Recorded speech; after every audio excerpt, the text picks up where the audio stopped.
Hey friends, Ash here with Gents with another fragrance review. Today I'm taking a look at the new Calvin Klein Eternity for Men Eau de Parfum. This is the new 2019 release for this year, which follows up 1989's Eternity for Men Eau de Toilette. In this video, I'm going to break down Eternity Eau de Parfum, let you know how this smells, let you know a little bit of how this compares to the original Eau de Toilette. I'll let you know whether or not I think it's something you should check out, and we'll also do a quick look at the presentation of the fragrance like always. So let's jump into this and see if Eternity Eau de Parfum is a worthy successor to the Eau de Toilette.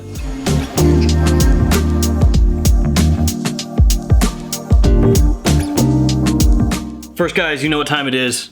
Presentation time. Here we've got the box, Eternity for Men Eau de Parfum. It's very, very simple. There you have Calvin Klein on top of the box. You have the ingredient information on the back of the box. Then on the bottom, your badge code and barcode. The box is super simple, but it's what you would expect. It follows up again on the EDT's presentation. Next, we'll take a look at the bottle, but it basically looks the exact same, only with a darker fragrance inside, and it says Eau de Parfum instead of Eau de Toilette. So here we have the bottle, Eternity Eau de Parfum. Just like in the original Eternity, the atomizer is right here. There's no cap, so you can see it right there. You just press down, and the fragrance sprays out. Then on the bottom, you've got your sticker with your badge code.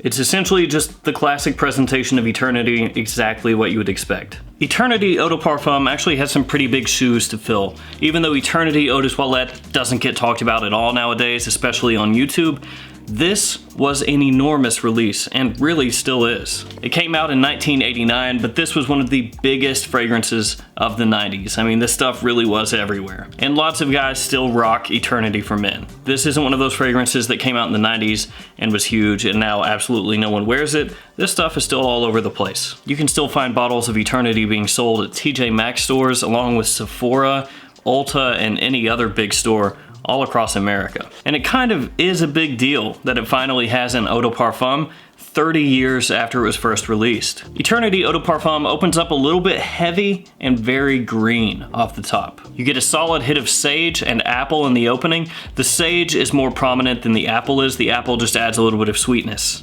And it is also substantially herbal in the opening, so it has a pretty strong herbal undertone. I would say much more herbal in the opening than the Eau de Toilette is. You've also got cypress that shows up very early on in the Eau de Parfum, which just adds to the greenness of the opening. There are supposed to be ozonic notes in the top of Eternity Eau de Parfum, but those definitely get overshadowed by the cypress, sage, and a little bit of apple. Those greener, more herbal, denser facets, those are what really come through in the opening. More than anything, that ozonic note just adds a very light airiness, a little synthetic airiness when the fragrance first hits your nose. And while Eternity Eau de Parfum does come across a little bit dense in the opening, it still does have freshness to it. In the opening as well, Eternity Eau de Parfum does come across as a more mature fragrance, if you want to call it that.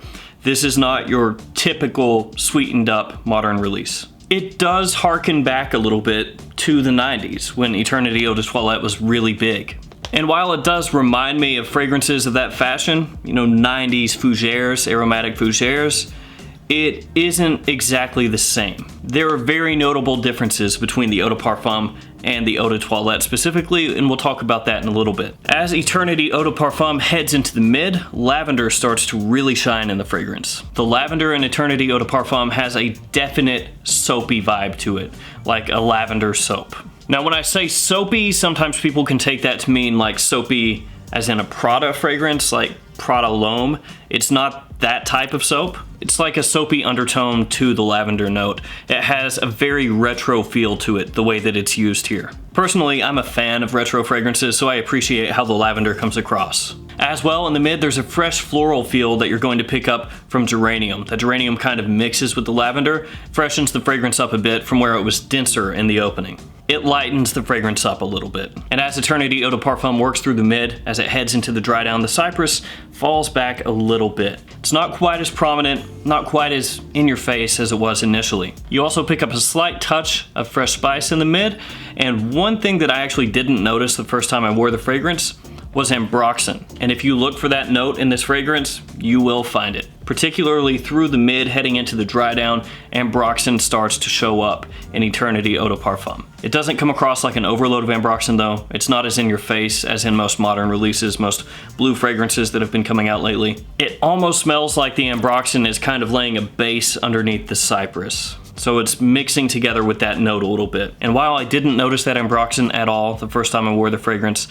as I gave it multiple wearings, it started to become more and more apparent, especially if you're looking for it. So be aware that when you see ambergris listed in the base of this fragrance, it is indeed ambroxan, or an ambroxan type note. Once you hit the dry down, Eternity Eau de Parfum has a really nice aromatic nature to it. The cypress, geranium, and lavender from the mid still remain, and you get a light woody base that starts to kind of creep in once you hit the full dry down. It does retain a little bit of that lavender soapiness from the mid, and you pick up a touch of that ambroxan from the mid as well. I will say though that in the dry down, the ambroxan comes across more as just a light supporting note than it does a focal point. There's also a suede note in the dry down, and the suede here comes across almost like a musky leather. It's not overly powerful, it just adds a little more depth to the scent. Now let's talk really quickly about some of the differences between these two fragrances. Eternity Eau de Toilette, the original, is going to come across much fresher and much brighter than the Eau de Parfum. The Eau de Parfum comes across much more dense,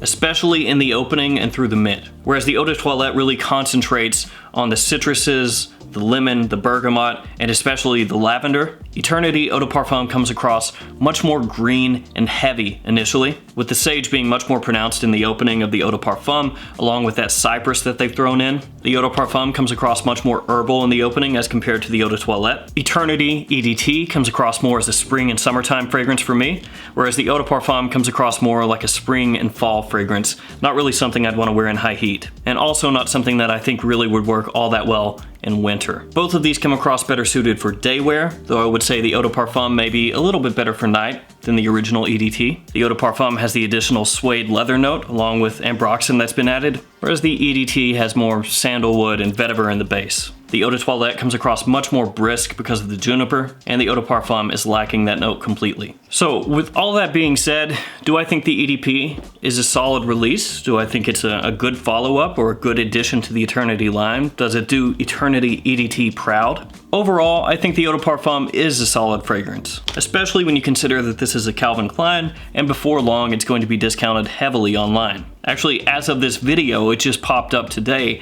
on FragranceNet, I think for around $40, and this is still basically a brand new release, so for it to already be $40 online is a pretty solid discount. As time goes, that's going to drop more and more, and this is going to become more and more affordable. If you like fragrances that do have a little bit of a retro feel, a little bit of a throwback to the 90s, then I think this would really appeal to you. It is modernized a little bit, again, with the addition of that ambroxan specifically, and the way they approach the notes here, but at the same time it has a little bit of a throwback, for instance with the way the lavender is used. Is it going to be a fragrance that has the lasting legacy though of the original? A fragrance that's still being worn and still sells very well 30 years after it was released? I don't think so, no. But that doesn't mean it's bad. Like I said, the EDP is more of a mature release. It's not really something made for teenagers. I would say 25 and up, maybe 30 and up for the EDP. You can tell that the Eau de Parfum is in the Eternity line, but it doesn't smell exactly like the Eau de Toilette, which is a good thing in my opinion. They didn't take the EDT and just make one small tweak or two small tweaks and then release it. This is its own fragrance. The Eau de Parfum is its own fragrance. But at the same time, it does remind you of the Eau de Toilette when you wear it. Overall, with the EDP, I do like it. Has a little bit of that retro feel, but at the same time is a modern release. Now let's talk really quickly about the performance. The Eau de Parfum has very solid projection in the opening and as it heads through the mid. So for the first hour and 15 minutes, hour and a half or so, I get very good projection,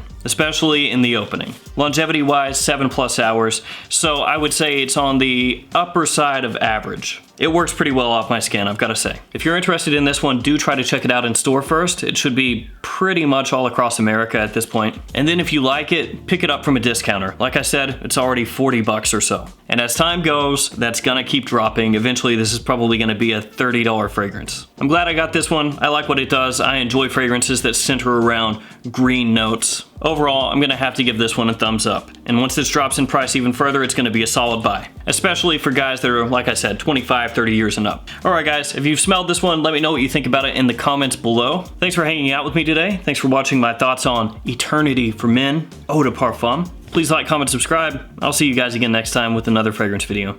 See you guys.